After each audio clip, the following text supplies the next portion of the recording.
Pardon me, your Omni Highness.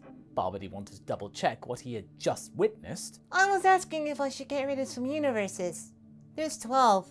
That's a lot. The wizard glanced over to the Grand Priest, who said nothing, being his usual content self. Like nothing was going on, like the topic of destroying universes in reality was merely a Tuesday. I mean, sure, Babidi was evil and he loved to destroy things and was always plotting his conquest over the Earthlings, but even he was a little bit shocked about how casually they would talk about something like this. Hey, Grand Priest, what is the mortal level of, universes? I believe that's what it's called. The head angel pondered for a while. Let's see. As usual, Universe 1 is the mightiest in that frame, and following them is Universe 12, which after its recent and rather sudden growth is now in second place. The other ones do not show as much growth as of late as those two, and they seem to have leveled out for the time being, if not in some cases, decreasing. Babidi gulped loudly. That wasn't good. Decreasing? Well, what did that mean? How could you decrease a mortal level? Had people been destroyed? What had they done? Had they put their elbows on tables when they weren't supposed to? The Grand Priest could see Babidi's confusion. You say, baby? Babidi, your highness. They do not develop. Not having so many universes, if they don't get better, will make things better. Shouldn't it be your job, your Omni Highness, to maybe guide them? Then the wizard quickly bit his tongue, realizing the tone of the room. He had never seen Zeno angry, nor did he want to. And he wasn't exactly mad at this particular moment, but he gave his usual blank doll-like stare and pretty much summed up his thoughts. So then, your highness, are we planning another reduction soon? The angel was just so carefree about all of this that it unnerved the wizard, and as you've seen, it takes a lot to unnerve said potato wizard. Let's leave only the 4 strongest ones. We don't need those other 8. Alright, I shall talk it out with the respective representations of said universes. I believe that would be universes 1, 12, 5, and 8? No universe 7? Oh no, this is bad. I mean, Babidi wanted to rule that universe someday. What would be the point if it was gone? Besides, his things were there. And no, he wasn't totally worried about those fools on Earth. He didn't care about them that much. That would be ridiculous. Him worrying about such things? No, not him. Wait, your highnesses, wait! Zeno, his bodyguards, and the Grand Priest immediately turned their heads toward the little potato wizard, wondering what he was about to say. But how dare he actually speak out of turn? How about you giving them a chance to directly, prove themselves before destroying them? But then afterwards, you can destroy them if you want, but... Zeno pondered this for a while. I could maybe have one more. Contest. Let's make a contest! The cogs in Babidi's head was starting to turn. What kind of contest would his universe win easily? Of course. The answer was so beautiful and simple. Why didn't he think of this before? I know! How about having a fighting tournament, Your Omni Highness? You enjoy those, right? Well, maybe we can have a big multiversal tournament event to end all tournament events in your honor, Your Omni Highness. Zeno smiled for the first time. Baby, that's a great idea. Yeah, we're gonna have a tournament of power. Grand Priest, prepare said tournament of power. Oh, Babidi could tell the little guy was excited. He hadn't seen him this jazzed since the time he got here. Meanwhile, his angelic aide simply smiled politely and bowed. At once, great Zeno. I shall prepare the rule set and will let all the gods and universes know in due course. And then he simply left them with the game of planetary chess, but not before giving Babidi a mysterious smile, almost like they were on the same wavelength and they were about to suggest similar things. It's like the GP got the Babidi. Zeno was scary though as a toddler, with limitless power, unpredictable, but the Grand Priest, Babidi could never get a read on the guy. But there was something about him which made him feel a bit more benevolent than his master. But some things he had heard from Whis suggested that he did have some sort of precognitive ability that he wasn't willing to show. Did he know everything that was about to happen and that he was glad it was going the right direction? Was he really okay with the potential destruction of all of those universes? What would happen to all of the angels there who are As Babidi recognized and found out, his own children. Why would he be willing to sacrifice them? Or was he as good of a dad as Babidi was? As in, not one at all.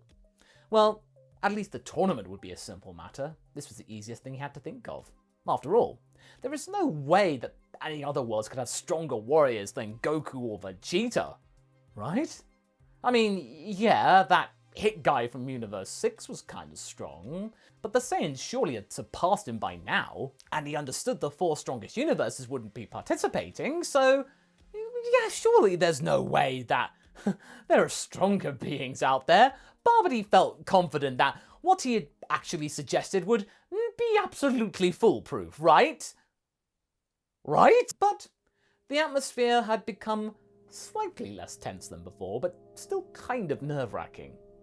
When Whis, Beerus and Goku came by to pick him up, they were then informed about the tournament, so if you hadn't figured it out by now, Goku isn't the one to suggest the tournament. The Saiyan was naturally thrilled. The Cat God, less so. It was a baby's idea. Zeno clapped happily.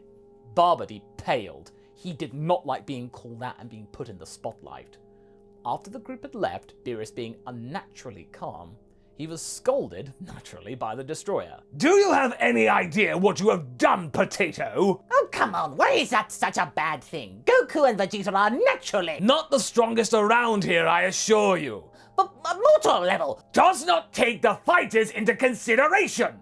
Do you exactly remember the likes of Hit? There are clearly plenty of people stronger than him around. Little Beerus, he wanted to do it anyway. If anything, I've just been trying to save universes. If I hadn't suggested the tournament, he was just going to destroy them anyway. I at least gave them a reprieve and a chance to prove themselves worthy of survival. But please don't hit me. All right, I believe you. If only it'll get you to shut up. I don't like it when you whinge. But you're going to help pick the team to clear up this mess. Goku, we better recruit some big guns. About 8 of them, I suppose, on top of you and Vegeta. Goku nodded slowly, taking this in. Well, to be fair, this does sound like the Omni King, Lord Beerus. He has erased universes previously. Beerus sighed. Yes, I know. You've told me countless times. It was way before my time anyway. Goku and Babidi looked at each other. They would have to gather the whole gang for this. The first and most obvious candidate was Vegeta, as implied, who insisted on being with Bulma, though, when she would be giving birth. So that was actually sort of making things a little bit nerve-wracking. Their second child was about to be born. Luckily, Babidi and Goku figured out the way to ask Whis for help in trying to sway the prince over to their side. Also, the wizard was able to get through to him that it was a matter of survival for the entire universe. What would be the point of having their baby born if it was about to be erased a few days later? The prince was still not thrilled about all of this, but the 3 of them did then agree to tell only the team and not to worry the others about what the potential outcome could be. The next obvious 2 were Piccolo and Gohan, who both had to get into shape. Babidi was irritated that Goku also wanted to participate in the sparring, but he had to admit that Goku's older son really had slacked lately, so maybe that wasn't such a bad idea after all. Next were Krillin and Android 18, and while Goku tried to bribe them, Babidi decided to take a more honest approach. Whoa! You wanted to bribe us? Not cool, man. Krillin shook his head. I mean, not like we couldn't use the money. She turned to her husband. The thought that we wouldn't help you out of kind? That kind of hurt. Thanks for your honesty, Babidi. Oh, come on, I just didn't want you two to be worried. Goku realized how stupid his plan was. 18 then also suggested her twin brother, the one that Babidi hadn't met yet, but Goku wanted instead to redeem himself for all of this situation and his secrecy. This brought back bad memories. He asked Piccolo to accompany him, in the hopes that he wouldn't lose his temper. Buu, you see, had been living with that buffoon, Mr. Satan. The wizard had merely tolerated this one because he was useful and generous to the team, though their interaction with each other was minimal at best. He could also feel that this dislike was mutual, as the champ still remembered him as Buu's old master and still didn't trust him. When they got there, Babidi was speechless though. Buu was skinny. He was in shape and he seemed well trained. Ah, how do you like that, Taylor? Good old Mr. Satan's training regime. Babidi looked at Piccolo, who was equally surprised. Huh. I did not expect that. You're strong now. Boo Buu doesn't need old boss. Buu will get some tasty treats now. Oh, for the love, do not give it to him now. Mr. Seaton seemed confused, and Buu angrily approached Babidi. What did you just say to Buu? He picked up the wizard by the throat, like the old days, giving him a bad sense of deja vu. Babidi shrieked, if you eat too much, you'll go to sleep. And what's so bad about Buu's nap? Buu, if we lose the tournament, the universe will be gone, including you and all food, and you're needed. We need you to win to save, food and Mr. Satan and your stupid dog. You want them to be safe, right? Then put me down. Buu was expressionless for a moment. Why did Babidi have to deal with all these doll-faced creeps? Stinky old boss is right. Buu has to train more. He dropped Babidi to the ground. At least this time he didn't actually crush his throat. Yeah, that's what I'm talking about, Buu. It's train more. Babidi seemed relieved. Mr. Satan, though, still had to come to terms with the threat of a possible universal erasure. But both the Namekian and the wizard told him to keep this on the down low. They were intimidating enough to convince the champ. So, you think he'll listen to you? Piccolo looked at Buu training in the distance. No idea. But hey, he loves food and this idiot more than anything else. So, if anything can motivate him, it would be that. You know, that's the first time he actually listened to you since, Babidi scoffed. Don't try to show me the irony in this, Namekian. I am well aware. We're going to need one more, though, and I need to prepare some spells. You could maybe try another muscle instead of me, but Beerus was pretty insistent. I mean, those spells of yours can be pretty useful. They can give us an edge over some of the fighters. Yeah, I'm pretty sure Shampoo will go for hit, Choo Choo the train, and Creepy the bear. That's not what they're called. Piccolo, I don't care. Wonder if Discount Frieza's going to be there too. This made Piccolo chuckle. Well, you know how persuasive destroyers can be. We're having way too much fun with this. And as the days went by, Goku brought the last fighter to their little congregation. His name was Ten Shinhan. Babidi only knew about him vaguely. He was some kind of monk or some other nonsense. He should be about around Krillin's level, apparently. Hopefully he is at least as crafty as this one.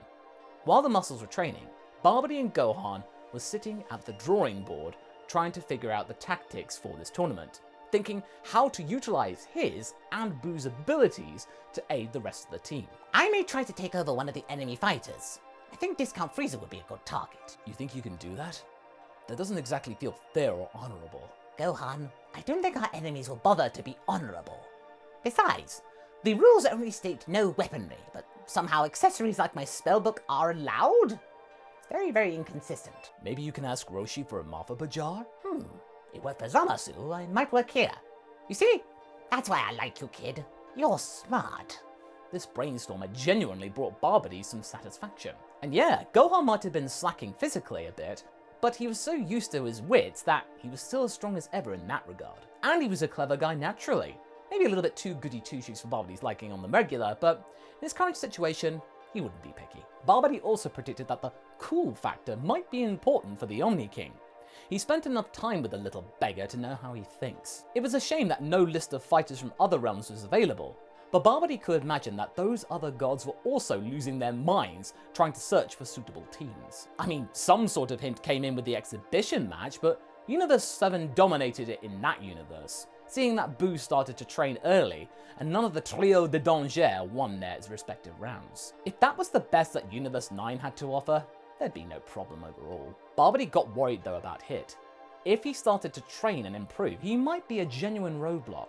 So part of his research was trying to figure out how to mess around with his time skip abilities. Also, the big guy Topo from Universe 11 was somehow the captain of the Pride Troopers, who seemed to be quite formidable. Finally, the day of the tournament came.